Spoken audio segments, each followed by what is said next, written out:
그 자리에서 함께 하나님의 말씀 읽습니다. 요한계시록 10장 1절에서 11절까지의 말씀입니다.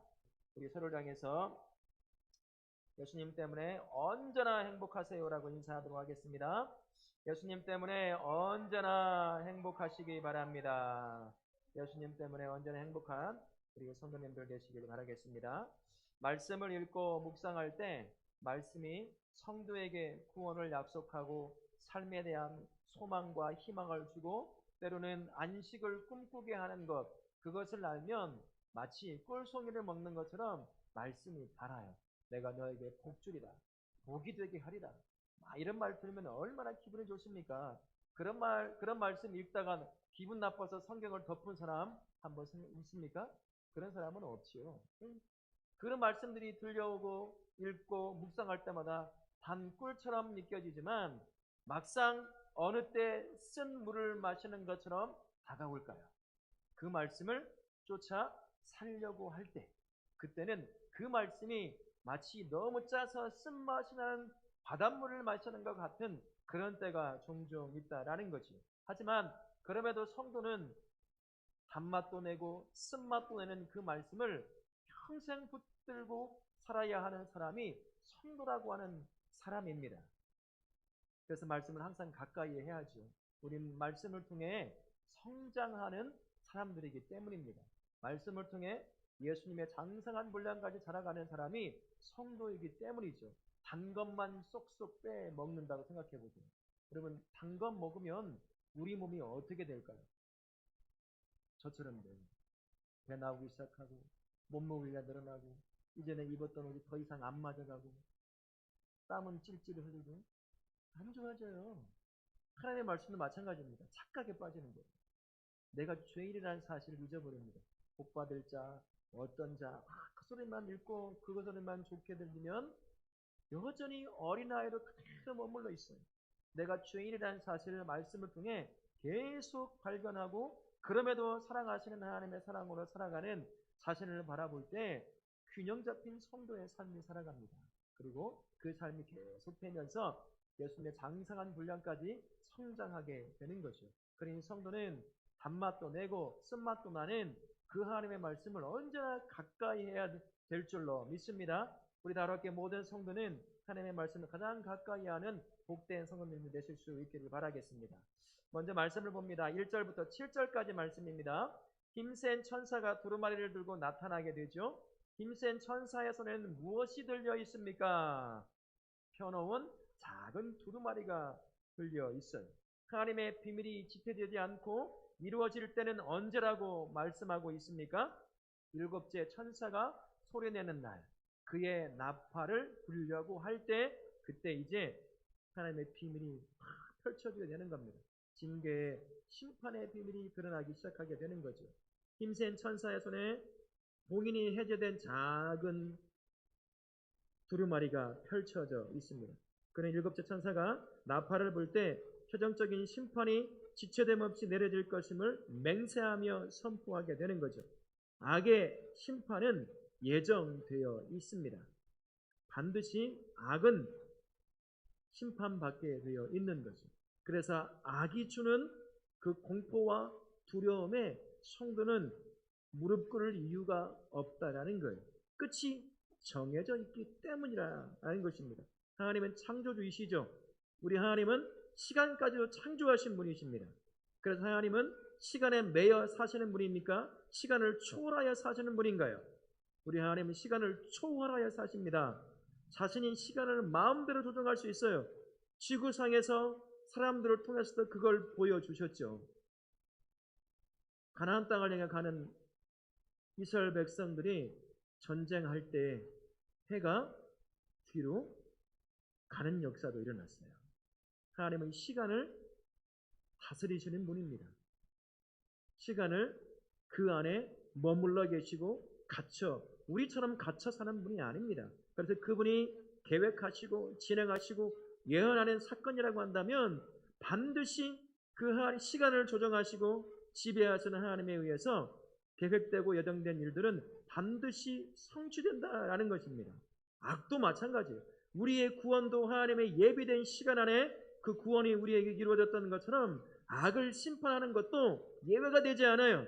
하나님이 악을 심판하기로 예언하시고 작정하시고 계획하셨다고 한다면 그 악은 아무리 크고 번성한다고 하더라도 반드시 하나님께서 작정해 놓은 그때에 그 악은 어떤 일을 당할까요? 심판을 받습니다. 사라집니다. 우린 그걸 알죠. 그러니 악이 득세하는 것 같아 보일 때가 있습니다. 악이 득세하는 것 같아 보일 때가 있어요. 그래서 더 이상 선을 쫓아 살아가는 것이 무의미하게 보이는 그런 때가 있지요. 한국 땅에도 그런 일이 있었어요. 일제시대에 보십시오. 다 부역자, 일본의 부역자 여러 일을 했던 사람들이 당신은 왜 그랬어요? 라고 물어보면 첫 마디가 무슨 말이었을까요? 뭔 말이었을까요? 독립할 줄 몰랐어요. 그 얘기를 하더라는 거예요. 한결같이 똑같이 이 땅이 일본에 완전히 잠식되어 사라질 거라고 착각을 했던 거죠. 그래서 그 나라가 없어지니까 이제 일본 식민처럼 살아가게 된 거예요. 그러니 부역하게 되었다. 그 변명을 늘어놓더라는 것입니다. 그러나 하나님의 특별한 은혜 가운데 이 땅에 해방을 받잖아요. 그러니 그들이 얼마나 놀라겠습니까? 그러나 그 기간 동안에 핍박을 당하고 때로는 죽임을 당하고 교회적으로 본다면 불타 죽고 잡혀 죽고 이랬던 수많은 믿음의 선진들 그 고통을 견뎌냈던 자들 어떻습니까? 물론 한국엔 그 부분을 내서 정확하게 단죄가 이루어지지 않아서 참 나라를 위해서 헌신하면 3대가 망한다. 그러나 부역하면 3대가 흥한다. 그런 말도 안 되는 일이 발생하기도 했지만 그러나 하나님 보시기에는 그렇지 않다라는 것입니다. 악도 마찬가지예요. 우리 앞에 악이 득세하는 것 같아 보입니다. 선을 쫓아 살아가는 사람들이 의롭게 살려고 하는 사람들이 더 어렵게 살아가는 것 같아 보여요. 그래서 악이 끝날 것 같지 않아 보일 때가 있는 거죠. 하지만 오늘 말씀합니다. 일곱째 천사가 나팔을 불면 예정됐던 하나님의 마지막 심판이 모든 악을 한순간에 전부 다 심판하시는 거예요.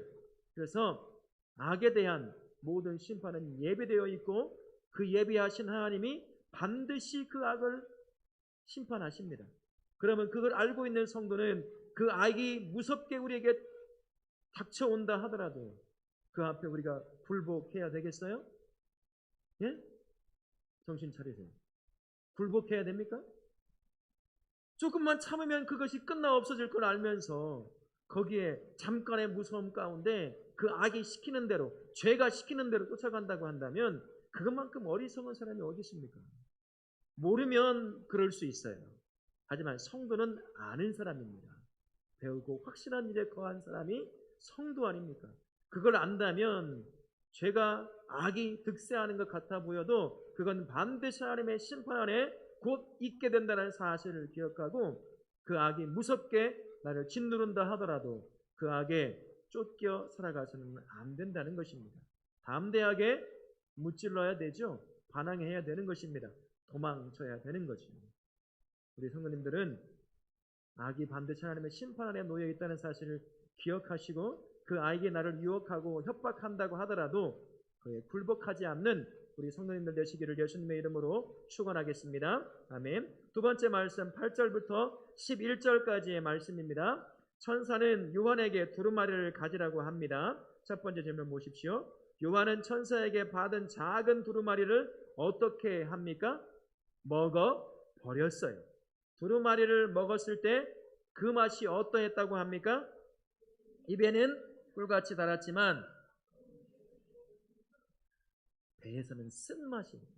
그 신트림이 올라오는 것처럼 입에서는 참 달콤했지만 이 안에서는 다시 막 그 신트림이 올라오는 것처럼 그랬다는 거죠. 세 번째 말씀에 보면 두루마리를 먹은 요한에게 천사는 무엇이라고 말하고 있습니까? 내가 많은 백성과 나라와 박원과 임금에게 다시 예언하리라 말씀하십니다. 하나님의 말씀엔 두 가지 맛이 있다고 말씀하셔요. 단맛, 나를 복되게 하시는, 나를 구원하시고 구원의 은혜를 누리게 하시고 나를 사랑하셔서 그 사랑이 얼마나 크고 넓은지를 깨닫게 하심으로 말미암아 그 말씀을 접할 때마다 삶의 의미를 잃어버렸던 삶이 다시 회복되는 그 기쁨을 누리게 하는 것이 하나님의 말씀이죠. 하지만 그 말씀을 먹고 단맛을 느끼고 목을 넘겨 소화를 시키면 내 배에서는 어떤 맛으로 다시 나에게 다가오게 된다는 거죠? 쓴맛으로. 왜 그렇습니까? 그 말씀은 단맛만 끝나는 게 아니잖아요. 그 은혜를 누렸으면 그 은혜를 살아가게 만든다는 거죠. 그러다 보니 그 말씀이 때로는 단맛으로만 멈추지 않고 쓴맛으로 나에게 다가올 때가 참 많이 있다는 것입니다. 왜 그럴까요? 하나님의 말씀은 대부분 두 가지로 되어 있습니다. 하라 명령이 있고 하지 말라. 왜 이것이 나에게 쓴맛으로 다가올까요? 하나님이 하라고 하는 것, 우리가 좋아하는 것이 대부분일까요? 내가 하고 싶지 않은 것이 대부분일까요? 내가 좋아하지 않는 것을 하나님이 하라고 해요. 왼수 같은 사람 뭐라고 하죠? 사랑하고 용서하라고. 여러분, 그런 사람 사랑하고 용서가 쉽게 되던가요? 왜 내가 해야 되는데요? 왜 내가 먼저 해야 되는데요? 저 사람이 나한테 뭔 짓을 했는지 아세요? 하나님? 근데 왜 내가 먼저 해야 되냐고. 이게 당연한 반응 아닙니까? 얼마나 쓰립니까, 속이. 왜 나에게 그런 일을 시키? 내가 당한 것을 하나님이 아신다면 절대 그런 말 못 하실 텐데 우리 하나님은 그거 하라고 그래요. 야, 사랑해, 용서해. 그러니 내 속에서 쓴맛이 막 올라오는 겁니다. 근데 하지 말라는 것은 뭘까요? 왜 그것이 나에게 쓴맛일까요? 내 죄된 본성이 하고 싶은 게 있어요. 나를 왼수돼야 돼 했던 사람들 실컷 저주하고 미워해야 속이 시원합니다. 그가 무슨 일이라도 당하면 잘 됐다. 그렇게 사니 저렇게 되는 거지. 뭐 이런 마음이 막 올라와요. 근데 하나님은 그걸 뭐 하라는 거죠? 하지 말라. 그래 내 안에서 얼마나 쓴맛처럼 다가오겠습니까? 하나님의 말씀을 단맛으로만 들으면 안 되는 거예요. 하나님의 말씀은 반드시 동전의 양면처럼 그 뒤에는 쓴맛이 항상 존재합니다. 마치 하나님 우리를 미끼로 꼬이는 것 같아 보일 때가 있어요. 내가 너를 사랑하고 구원하고 은혜를 하나없이 베풀어. 근데 이제나 그 은혜를 누렸으면 똑같이 그 은혜를 흘려보내야 된단다. 그런 거죠. 용돈을 줘요, 자식들에게. 그 용돈을 주고서는 마음껏 쓰라고 하면서 뒤에 전제를 붙이죠. 뭘 붙일까요? 11조 때 부모님 선물 사줘, 저축해. 다 하고 나니까 남는 게 없어. 이런 것과 비슷한 겁니다. 하나님의 말씀이. 그런데 그 삶을 살다 보면 단맛도 맛보고 쓴맛도 맛보는 이 삶의 연속을 하다 보면 성도가 예수님을 닮아가기 시작하는 거예요. 내가 누군지를 알잖아요. 그리고 나 같은 자를 하나님이 어떻게 사랑하는지를 알고 그 사랑을 받은 내가 또한 내 안에서 무엇이 일어나는지, 죄되는 본성의 나를 어떻게 그 사랑받는 삶을 대하게 만드는지도 보게 되는 겁니다. 그러면서 그 죄가 나를 뒤엎지 못하도록, 지배하지 못하도록 그것을 내려놓는 거죠. 하고 싶은 것 안 하고, 하지 말아야 될 것 하지 말라고 하면 내려놓고, 하라고 하는 것 하고 싶지 않아도 하는 그 과정을 통해서 예수님 닮아가는 거예요. 평생 성도는 그렇게 예수님 닮아가는 것입니다. 그러니 성도가 단맛만 보려고 해서는 안 되는 거죠. 이런 분들이 있다고 제가 말씀드렸잖아요. 예수 믿는 건 돈 먹고 돈 먹기라고 했던가? 돈 내고 돈 먹기라고 했던가? 한편으로는 맞는 말이에요. 하나님에게 헌신하면 하나님이 우리에게 복 주셔서 부자가 되게 하기도 하십니다. 믿으시죠? 그건 정말 잘 믿잖아요. 부자가 되게 하신다는 거. 근데 신앙만 넘어오면 부자에 대해서 성경은 좋게 얘기하지 않아요. 돈을 뭐라고 말하죠?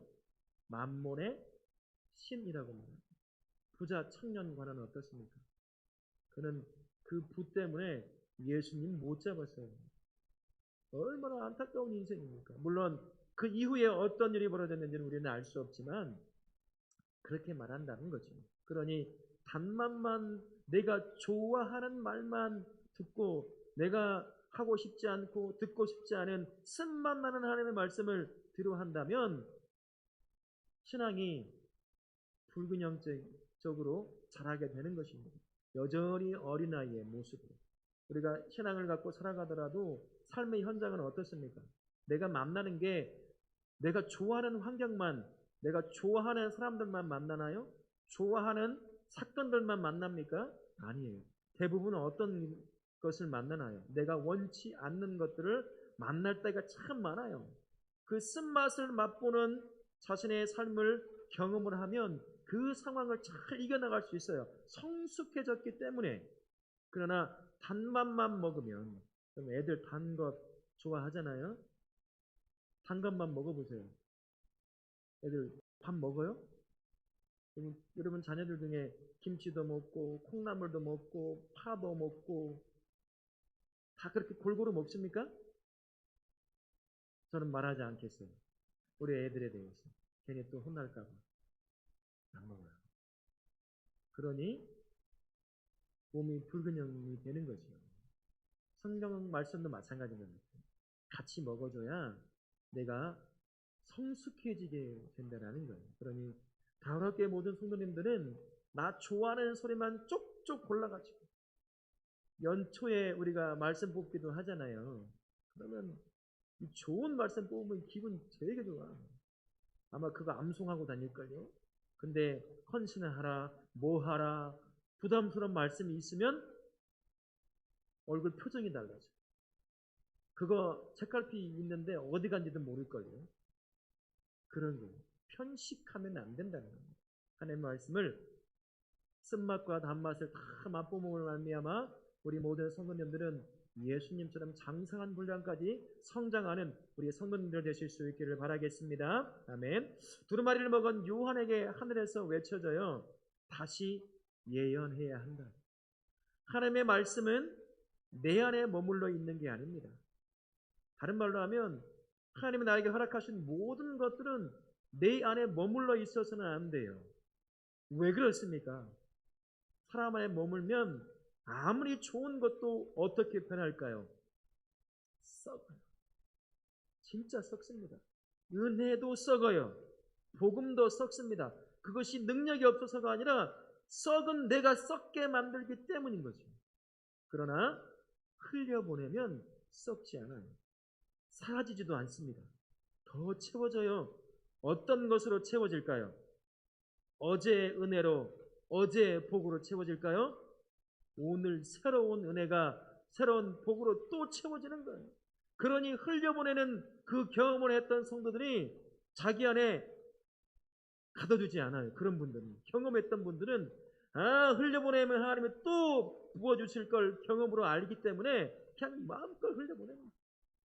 그러니 매일같이 새로운 은혜와 복을 누립니다. 근데 그 재미에, 그 즐거움에 자기에게 주신 은혜와 복을 계속 이리저리 흘려보내게 되는 거죠. 하나님의 말씀도 마찬가지입니다. 내가 먹었던 쓴맛이든 단맛이든 나에게 머물러 있는 것이 아니라 내가 잘 소화시켜 누군가에게 흘려보내야 하는 거예요. 어떻게 흘려보내야 될까요?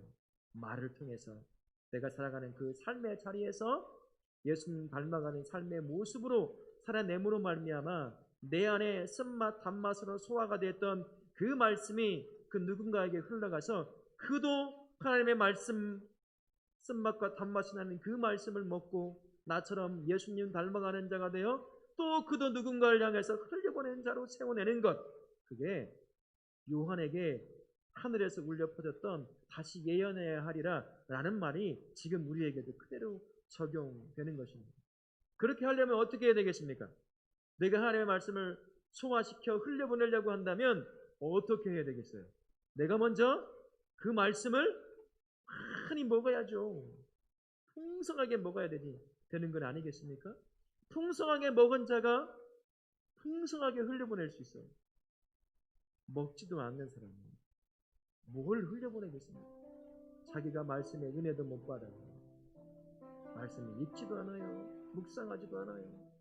그 말씀을 따라 살려고 순종의 몸부림도 안 쳐요. 그러니 그 입에서 복음이 섞여져 있는 언어가 나오겠습니까?